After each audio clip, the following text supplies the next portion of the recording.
Bismillahirrahmanirrahim. Assalamualaikum warahmatullahi wabarakatuh.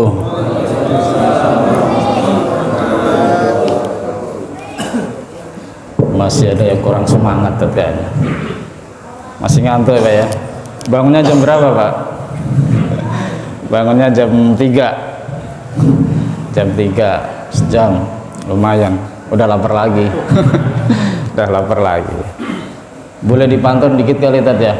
Nah, biar pada bangun. Malam-malam makan pepaya. Cakepnya lemes banget. Cakepnya lemes banget. Malam-malam makan pepaya. Pepaya merah dari kebun Bang Jalu.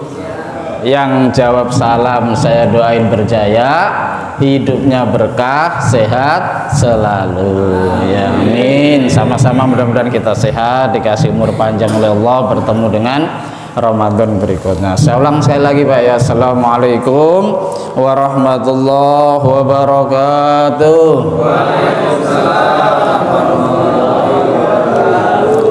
Alhamdulillah, alhamdulillahi musawwiril khalqi wal arham, ghafiriz dzunubi wal asam, qabilit taubati wan nadam, alladzi ja'ala ramadhana syahra siyami wal qiyam. Asyhadu an la ilaha illallah wahdahu la syarikalah, syahadatan tunjina biha min jamil ahwali wal afati wal alam.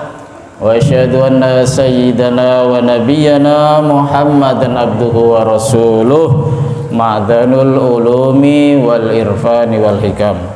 Allahumma fasalli wa sallim wa barik ala khairil anam habibina wa syafi'ina wa maulana Muhammadin sallallahu alaihi wasallam wa nuriz zalam wa ala alihi wa sahbihi wa atba'ihi mi yaumi risalatihi ila yaumil khitam, amma ba'd.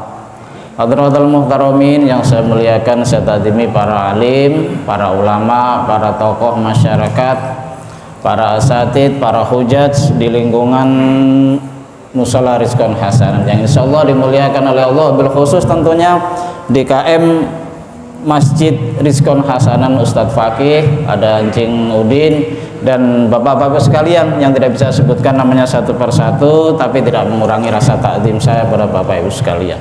Bapak ibu sekalian dimuliakan oleh Allah, adalah merupakan nikmat yang besar, nikmat yang agung kita dipertemukan oleh Allah dengan bulan suci Ramadan. Mengapa? Karena dengan dipertemukan kita oleh Allah dengan bulan suci Ramadan, sesungguhnya Allah itu berkehendak. Allah ingin kita yang dipertemukan dengan bulan suci Ramadan ini, Allah inginkan kita mendapatkan atau bisa meraih rahmat, maghfirah, keutamaan, bahkan posisi yang penting, posisi yang terhormat di sisi Allah Subhanahu wa taala. Ada satu kisah. Kisah ini ada disebutkan dalam hadis, yang hadisnya masyhur, diriwayatkan oleh Tolhah bin Ubaidillah, terdapat dalam kitab Ibnu Majah, Sunan Ibnu Majah, ada juga dalam Musnad Ahmad, dan juga dalam beberapa kitab yang lain. Ada kisah begini. Pada masa Nabi ada dua orang besti, ya besti ya, dua orang besti lah gampangnya, besti, teman karib, akrab banget, dua orang ini sahabatan.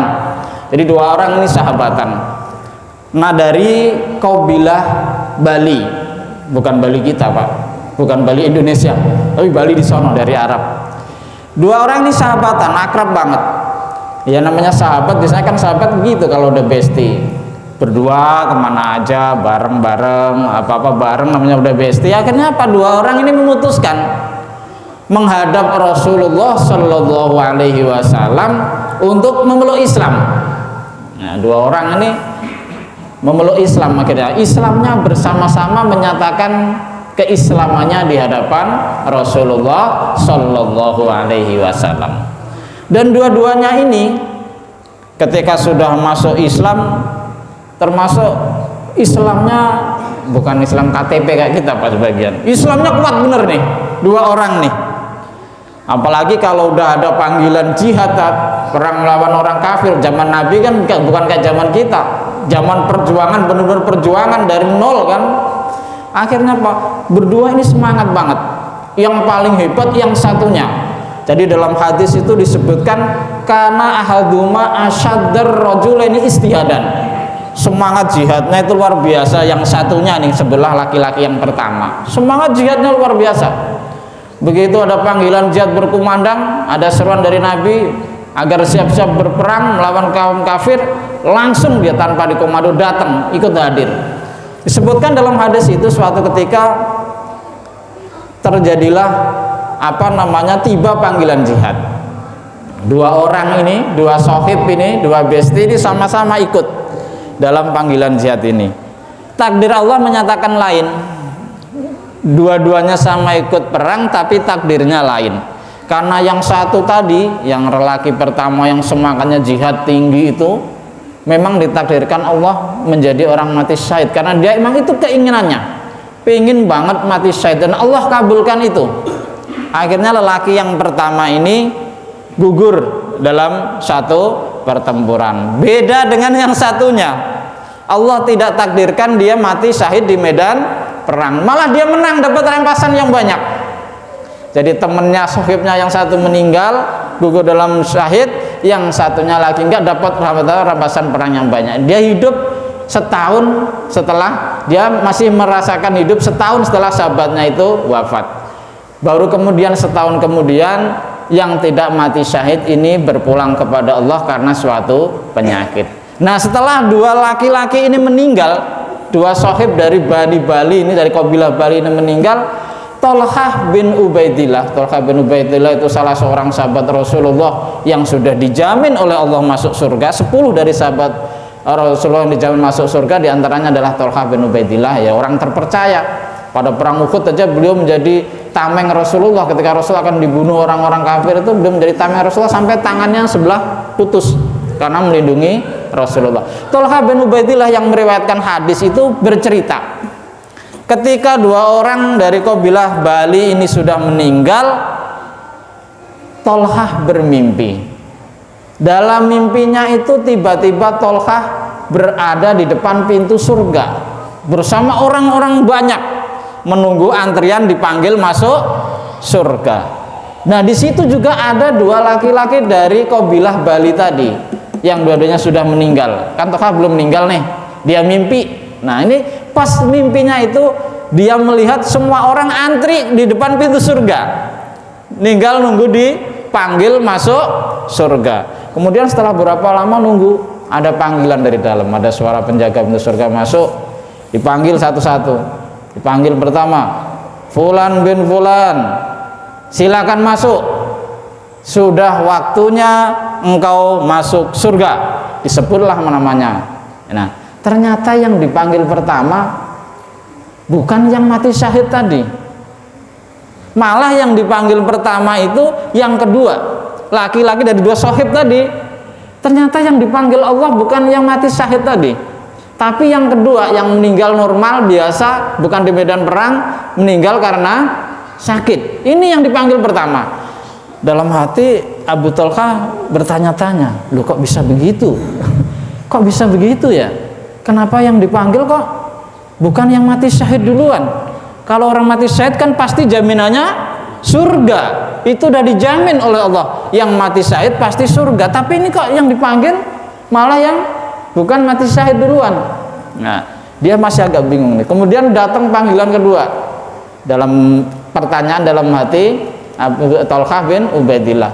Terus kemudian terdengar panggilan yang kedua, Fulan bin Fulan, ayo masuk, sudah saatnya engkau masuk surga. Akhirnya baru nama yang mati syahid tadi dipanggil. Nah, terus karena yang keduanya udah pada masuk, dia kenal, Abu Tolhah pengen masuk juga, mau masuk ke surga, belum dipanggil nyelonong aja dia mau masuk, di stop sama penjaga surga. Ini disebutkan dalam hadis, Pak. Jadi ini bukan cerita ngarang, ada hadisnya, diriwayatkan ketiga imam. Di stop sama malaikat penjaga, tahan dulu ente nanti dulu, kata, ente belum waktunya masuk surga, kata malaikat. Loh, dia kan belum mati, Pak. Akhirnya apa? Dari mimpi itu kaget, seolah-olah nyata bener. Akhirnya apa? Tolhah bin Ubaidillah bangun. bangun. Kok mimpi saya begitu ya? 2 orang dari kabilah Bali kemarin yang mati syahid kenapa masuk surganya malah belakangan? Akhirnya apa? Diceritakan sama Thalqah bin Ubaidillah kepada para sahabat yang lain. Akhirnya para sahabat ada polemik, ada sama kayak Thalqah bin Ubaidillah dalam hati. Mengapa ini yang mati syahid kok nggak masuk surga duluan, tapi yang tidak mati syahid malah masuk surga duluan? Wah, ini gimana nih, nggak bener nih. Nah, malah ada yang nuduh Ubaidillah nih nggak bener nih, Thalqah nih kali tidurnya nih nggak cuci tangan cuci kaki, nggak doa dulu nih, mimpinya nggak bener. Jadi Thalqah sampai digituin. Sampai ini karena secara logika kan nggak bener nih, harusnya yang mati syahid duluan. Mengapa kok ini malah yang nggak mati syahid dipanggil duluan masuk surga, tapi yang mati syahid malah belakangan? Akhirnya apa? Hal itu menjadi agak perdebatan di dalam masyarakat. Nggak bener nih kayaknya mimpi Thalqah nih, ya tadi mimpinya nggak bener nih, pas dia tidur nggak bener nih, jadi mimpinya nggak bener, mimpi kadzib ini tadi. Akhirnya apa? Kejadian itu kemudian karena masyarakat ada polemik itu menghadap kepada Rasulullah Shallallahu Alaihi Wasallam. Ditanyakan kepada Rasulullah, ya Rasulullah, ini gimana ini? Ada kejadian segini, Thalqah mimpi begini.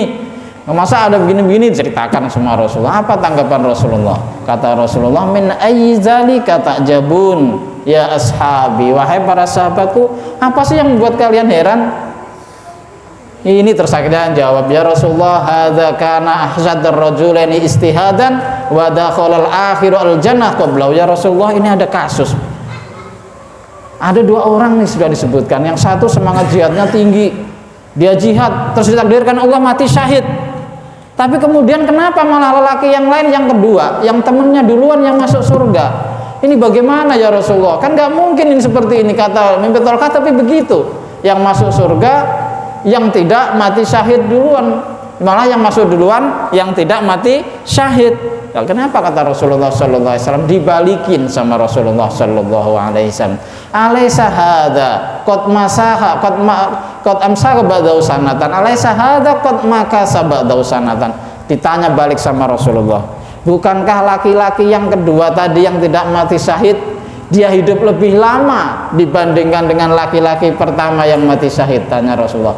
Dijawab oleh para sahabat, iya betul ya Rasulullah, dia memang lebih lama hidupnya, dia meninggal 1 tahun setelah meninggalnya laki-laki yang mati syahid. Rasulullah tanya lagi, alaisa daraka ramadhana wa soma wa shalla kaza wa kaza min sajdatin fis sanah. Bukankah dia laki-laki yang mati belakangan tadi bertemu dengan bulan suci Ramadan? Bukankah dia laki-laki yang mati terakhir tadi pada saat Ramadan tadi fasoma, dia mengerjakan puasa di bulan suci Ramadan? Bukankah laki-laki yang terakhir tadi, yang meninggal yang kedua tadi, selama Ramadan rajin mengerjakan sholat-sholat sunnah?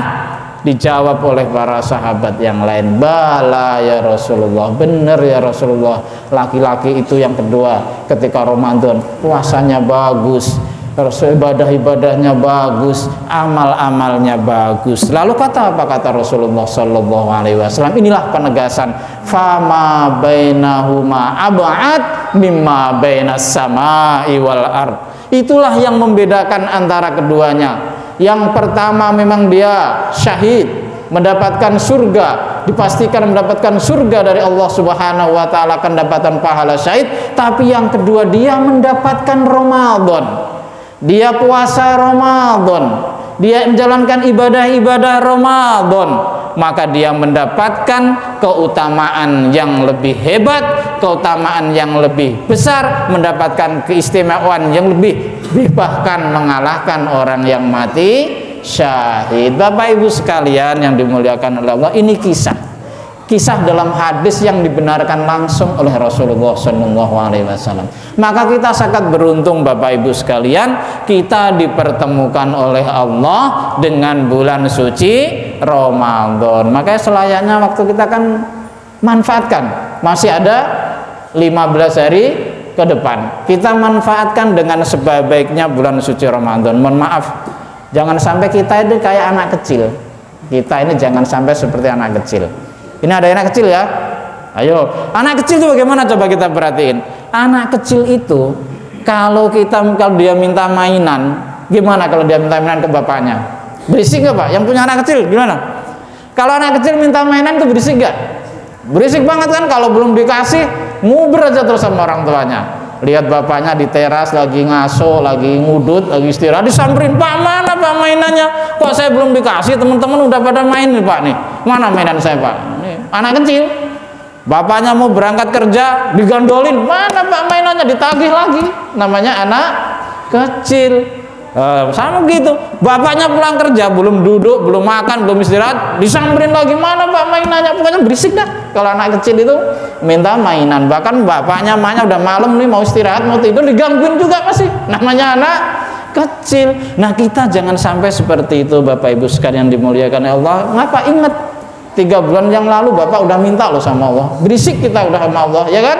Kita udah minta sama Allah sejak bulan Rajab. Allahumma barik lana fi Rajaba wa Sya'bana wa balighna Ramadan. Doa Allah, berkailah saya di bulan Rajab dan bulan Sya'ban, pertemukanlah kami dengan bulan suci Ramadan. Ini Pak, karena kemurahan Allah, karena kasih sayang Allah. Allah ingin kita mendapatkan rahmat, maghfirah dan keistimewaan di sisi Allah, maka kita dipertemukan oleh Allah Pak sama dengan bulan suci Ramadan. Ya mohon maaf, jangan sampai kita seperti anak kecil tadi. Anak kecil kan begitu, mintanya rame, giliran dikasih ditinggal. Mainannya dimainin sekali ditinggal Pak, anak kecil, ya kan? Giliran dikasih mainan baru sekali sudah bosen, baru dikasih giliran sekali udah gak dipegang-pegang lagi. Kita juga sangat sampai seperti gitu Pak. Kita sudah minta kepada Allah dipertemukan dengan bulan suci Ramadan, ya Mas. Jangan sampai kalau udah dikasih Allah, ya sebagaimana etikanya orang minta. Kalau kita minta sama orang dikasih, gimana Pak kita Pak? Kita mengucapkan terima kasih. Kita udah dikasih nih sama Allah, dipertemukan oleh Allah dengan bulan suci Ramadan, ya kita bersyukur kepada Allah, berterima kasih kepada Allah. Ada caranya gimana? Ya kita perlakukan Ramadan ini dengan sebaik-baiknya. Kita melakukan yang terbaik di bulan suci Ramadan. Agar apa? Kita meraih rahmat, meraih maghfirah, dan meraih keutamaan yang tinggi di sisi Allah Subhanahu wa Ta'ala. Paling tidak ada 3 hal yang harus kita lakukan di bulan suci Ramadan ini. Ada 3 hal minimal yang harus kita lakukan di bulan suci Ramadan. Sama, sesuai dengan nama dari bulan suci Ramadan itu sendiri. Yang pertama, Ramadan itu disebut dengan syahrus syiyam. Kita puasa yang benar. Puasa yang benar. Tahu puasa yang benar Bapak Ibu ya? Ya jangan nggak makan, nggak minum, tapi nggak bisa menjaga perilaku kita.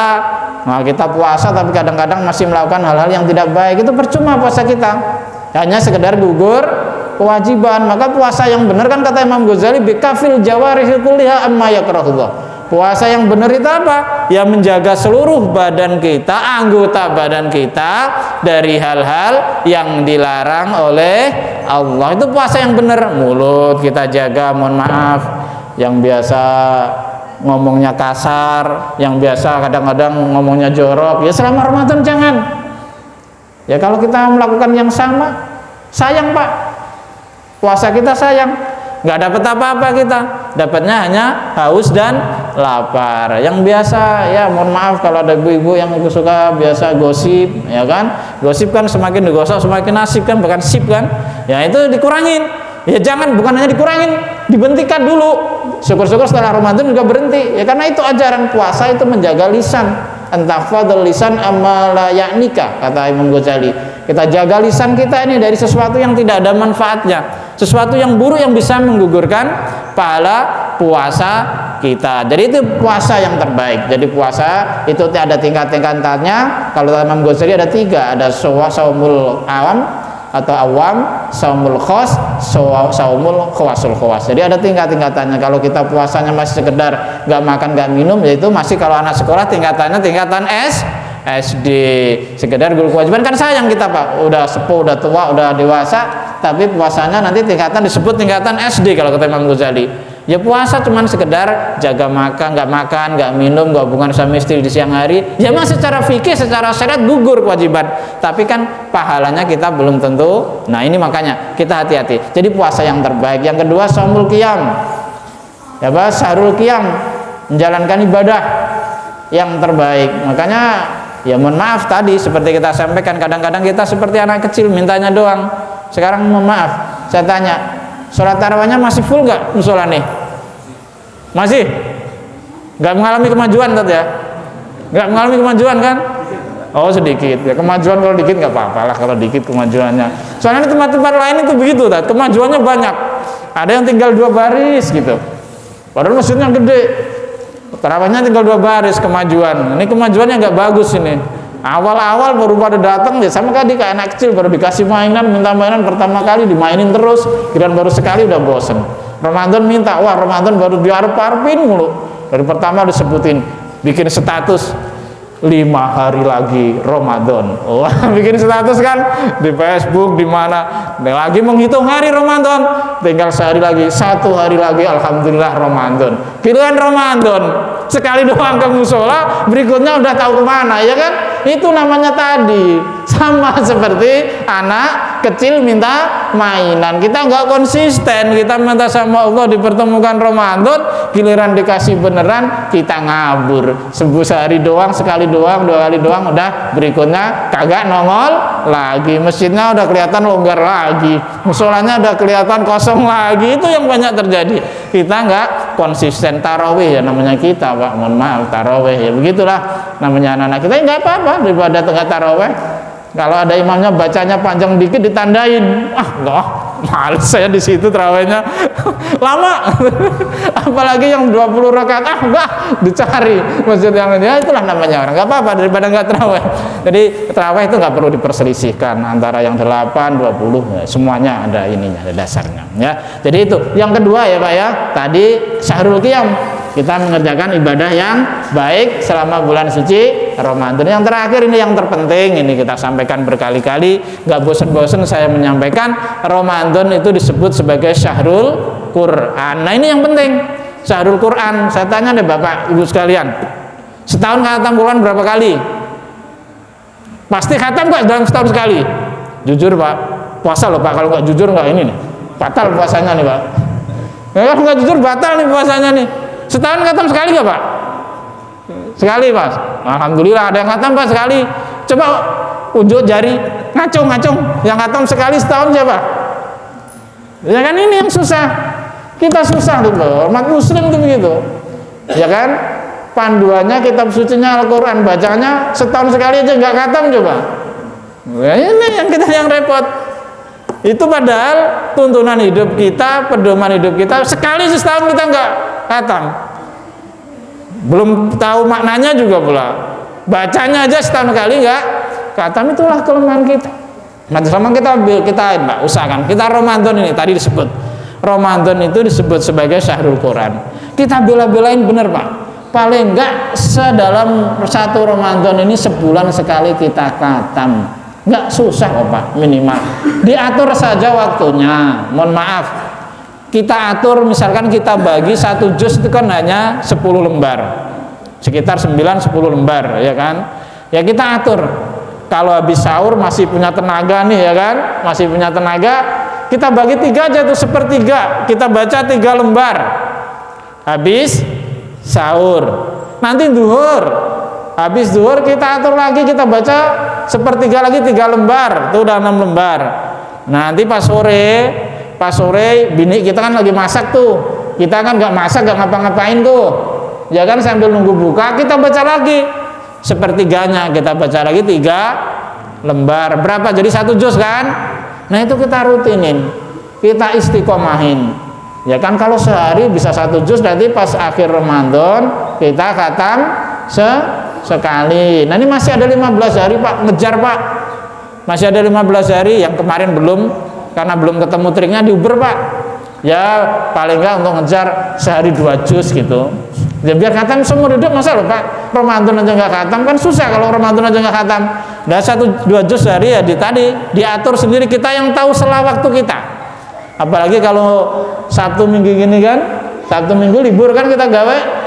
Nah kita kejar Pak di situ, daripada bengang-bengong, daripada main tiktokan mulu, kita lihat HP mulu kan. Ini waktunya coba bayangin Pak, kalau demen HP tiktok Bapak berapa jam betah nggak? Iya kan? Kita kalau merhatiin HP kita TikTok ini berapa jam kita betah? Nggak tahu, tahu-tahu udah 4 jam, 3 jam, tapi kita baca Al-Quran baru seperempat jam, seperempat jam ya, 15 menit, baru 10 menit, kayaknya udah capek banget. Nah ini Pak, ya lagi-lagi nih, setan ini Pak, katanya setan dibelenggu, tapi ya gitu Pak, setan di dalam diri kita seperti itu Pak. Godaannya lain, setan banyaknya, ada HP, ada jadi setan, ada apa lagi jadi setan, ntar lagi sore habis asar. Nah, tradisi kita kan begitu kan, ngabuburit kan, mau keluar lagi semua. Kenapa nggak kepegang? Kita kalau Ramadan, mohon maaf, nggak sampai khatam Al-Quran, bulan di luar Ramadan kita akan semakin sulit untuk menghatamkan Al-Quran. Malu Pak kita kalau berkaca dengan orang-orang zaman dulu Pak. Ya makanya kita bilang dah Pak, kita paling nggak sebulan Ramadan ini kita bisa khatam Al-Quran. Kalau orang dulu mah kita nggak bakalan kuat Pak. Saya sebutin aja misalkan Imam Bukhari Pak. Dari sahur sampai buka itu khatam Pak Al-Quran Pak. Imam Bukhari yang pengarang Sahih Bukhari, apalagi Imam Syafi'i Pak. Imam Syafi'i itu luar biasa. Dia kalau hari biasa itu sehari khatam Al-Quran Pak. Kalau Ramadan itu 1 hari 2 kali khatam Al-Quran Pak. Itu orang-orang zaman dulu begitu Pak. Itu orang-orang zaman dulu. Jadi kalau Ramadan apalagi 10 hari terakhir mereka sangat konsisten.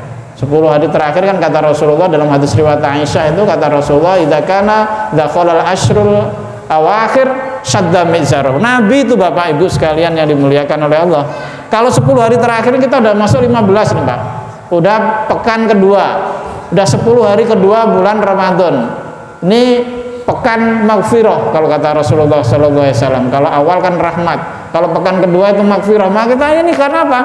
Mulai kendor Pak kita ketika minggu kedua, apalagi nanti minggu terakhir, tambah kendor lagi kita, udah nggak konsen dah, pikirannya udah kemana-mana. Yang bapak-bapak udah bikin, waduh anak gua belum kebagian baju nih, THR belum turun, ini udah puyeng. Ya kan, ibu-ibunya sama, apalagi nanti yang pekan terakhir udah bikin mikir bikin nastar, bikin kue-kue, itu udah pekan terakhir itu. Makanya ya ini mumpung masih pekan kedua, yang tadi kelewatan baca Al-Quran, mari kita usahakan dalam bulan Ramadan ini minimal kita khatam 1 kali khatam Al-Quran. Biar apa? Ramadan ini ya jangan sampai, mohon maaf seperti kita sampaikan, jangan sampai kita ini memperlakukan Ramadan seperti bulan-bulan yang lain. Kalau bulan Ramadan saja kita tidak tergerak hatinya, tidak termotivasi, di bulan yang penuh aura keimanan kita tidak termotivasi untuk melakukan yang terbaik, itu mohon maaf, itu alamat orang-orang yang merugi, bahkan alamat orang-orang yang, mohon maaf, orang-orang yang celaka. Jadi dalam hadis Rasulullah itu dinyatakan ada 3 orang yang celaka Bapak Ibu sekalian yang dimuliakan oleh Allah. Jadi kata Rasulullah dalam hadis riwayat Abu Hurairah itu, kata Rasulullah, diperhatikan ini yang sangat penting, 3 orang yang celaka. Mudah-mudahan kita terhindar atau tidak masuk dalam 3 orang yang celaka. Ini kata Rasulullah apa? Orang yang celaka itu rogima anfurajulin, yang pertama dzikirtu indahu walam yusolli alayya.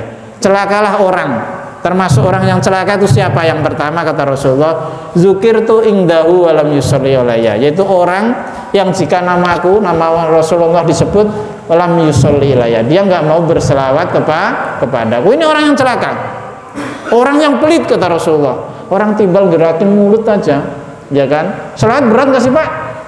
Berat nggak selawat itu? Tinggal ngomong doang, ngucapin doang, kok nggak mau?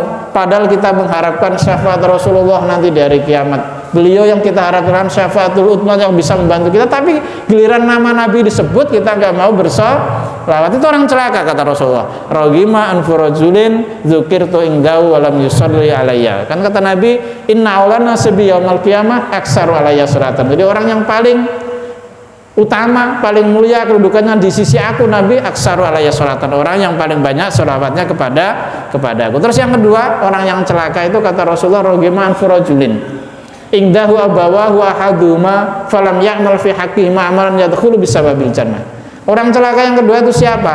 Yaitu orang yang dia orang tuanya ada bersamanya, atau salah satu dia ditempatin oleh orang tuanya yang sudah sepuh, dia ketempatan oleh orang tuanya yang sudah sepuh, atau dia masih memiliki orang tua yang harus dia perhatikan, yang harus dia tunaikan hak-haknya, yang harus dia laksanakan kewajibannya sebagai tapi dia belum mampu memberikan hak-hak kedua orang tuanya, tapi dia belum mampu melaksanakan kewajibannya sebagai seorang anak. Dia belum bisa membuat orang tuanya senang, dia belum bisa membuat orang tuanya bahagia, dia belum bisa memperlakukan orang tuanya dengan baik, dia belum bisa berbakti dengan sebaik-baiknya kepada kedua orang tuanya. Mohon maaf, kadang-kadang kita itu ingin mencari surga, ingin mencari berkah, pergi ke tempat yang jauh. Kita menziarahi tempat-tempat yang jauh, kita mengunjungi orang-orang soleh di tempat yang jauh, kita ingin mendapatkan berkah dan surga dengan semua itu. Tapi kita lupa bahwa pada saat yang bersamaan ada surga yang begitu dekat dengan kita, ada surga di rumah kita sendiri, yaitu kedua orang tua kita. Pada inilah orang tua kita, inilah sesungguhnya wasilah yang paling mudah, wasilah yang paling cepat untuk dapat mengantarkan kita menuju surga Allah Subhanahu wa ta'ala. Jadi kata Rasulullah, Bapak Ibu, orang tua kita itu adalah ibarat pintu surga, bahkan dia adalah pintu surga yang paling utama. Jadi pintu surga itu ada 8, nah yang pintu tengahnya, pintu gerbang utamanya itu adalah orang tua kita. Jadi kata Rasulullah, al-walidu awsatu abwabil jannah, fa in syi'ta fa'ati dzadikal bab aw fadhu wa dakhalta jannata minhu. Jadi orang tua kita itu adalah pintu gerbang surga atau pintu utama surga, pintu tengah surga. Fa in syi'ta fa'ati dzadikal, jika engkau mau abaikan saja pintu itu, tapi ingat, ketika kita mengabaikan orang tua kita itu sama saja kita telah mengabaikan pintu kita menuju surga, maka kita akan kehilangan kesempatan untuk masuk surga dengan cara yang mudah melalui pintu utama surga. Awid fadhu wa dakhalta jannata, atau peliharalah pintu itu dengan baik, jagalah orang tuamu dengan baik, perlakukanlah orang tuamu dengan baik, berbaktilah kepada orang tuamu dengan baik, maka engkau akan masuk surga dengan mudah melalui pintu itu. Bapak Ibu sekalian dimuliakan oleh Allah. Lalu yang ketiga, orang yang ketiga yang dia termasuk orang yang merugi adalah orang yang celaka, adalah orang yang dia dipertemukan oleh Allah dengan bulan suci Ramadan, tetapi dia tidak mampu memanfaatkan keberadaan bulan suci Ramadan itu untuk meraih maghfirah, meraih rahmat dari Allah Subhanahu wa ta'ala. Kata Rasulullah, ragima an furajulin dakhala alaihi ramadhanu wa tamma ramadhanu qabla yakfirullah. Celakalah orang yang bulan Ramadan sudah masuk kepadanya, dia bertemukan oleh bulan Allah dengan bulan suci Ramadan, tetapi ia tidak mampu memanfaatkan Ramadan itu dengan sebaik-baiknya untuk meraih ampunan Allah, untuk meraih rahmat Allah, untuk meraih kemenangan. Dalam arti yang sesungguhnya dia jalani bulan suci Ramadan itu seperti bulan-bulan yang lain, tidak ada pergerakan apa-apa, tidak ada peningkatan ibadah dan amal kebaikan selama bulan suci Ramadan. Maka mohon maaf untuk orang-orang yang seperti ini, mudah-mudahan kita terhindar dari orang semacam ini. Orang-orang yang seperti ini maka dia termasuk orang-orang yang merugi, termasuk orang-orang yang celaka. Bapak Ibu sekalian yang dimuliakan oleh, sebagai penutup kuliah subuh pada pagi hari ini ada titipan pantun nih dari Ustadz Fakih. Kata Ustadz Fakih, daun pandan harum baunya, bikin masakan menjadi wangi. Mumpung Ramadan masih sisa harinya, yuk tambah ibadah biar tidak menyesal nanti. Kalau ada sawah dan ladang, palinglah enak jadi petani. Kalau ada salah dan kurang, mohon dibukakan pintu maaf di hati. Bapak Ibu, demikian yang dapat saya sampaikan. Mohon maaf kalau ada kata-kata yang kurang berkenan. Mohon maaf kalau ada kekurangan di sana sini. Wallahul muwaffiq ila aqwamit thoriq. Assalamualaikum warahmatullahi wabarakatuh.